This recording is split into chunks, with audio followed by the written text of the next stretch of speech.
લોકસભાની ચૂંટણીને લઈ ગુજરાત પ્રદેશ કોંગ્રેસે પણ જોરદાર તૈયારીઓ કરી છે।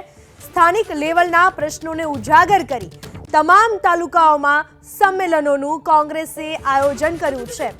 75 ચુનંદા આગેવાનોની યાદી તૈયાર કરી એ આગેવાનોને કોંગ્રેસે તમામ તાલુકાઓમાં સંમેલનની જવાબદારી પણ સોંપી છે।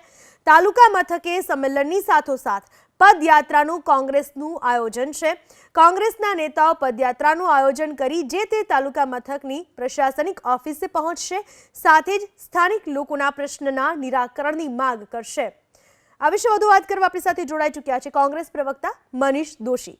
મનીષ, કઈ રીતનો કાર્યક્રમ રહેશે?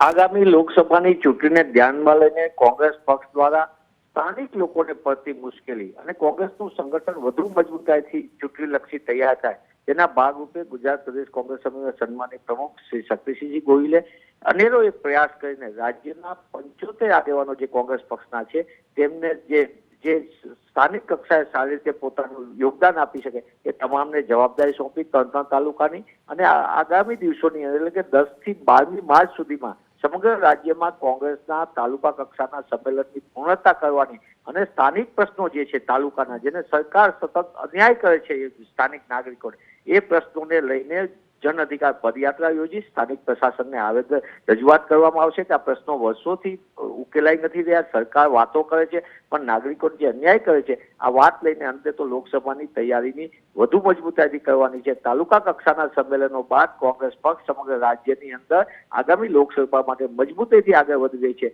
તમામ પ્રકારના હથકંડા આપનારી ભાજપા સરકારને મજબૂત જવાબ આપવા માટે આ 243 તાલુકામાં કોંગ્રેસના સંગઠનને મજબૂત કરવા માટે, કોંગ્રેસની સ્થાનિક ચૂંટણીની તૈયારી કરવા માટે કોંગ્રેસ પક્ષ આ રીતે પ્રજાને સાથે રાખીને તાલુકા કોંગ્રેસ સંમેલન સંવાદ બેઠકો યોજવા જઈ રહી છે। મનીષજી, આભાર આપનો તમામ વાત કરવા બદલ।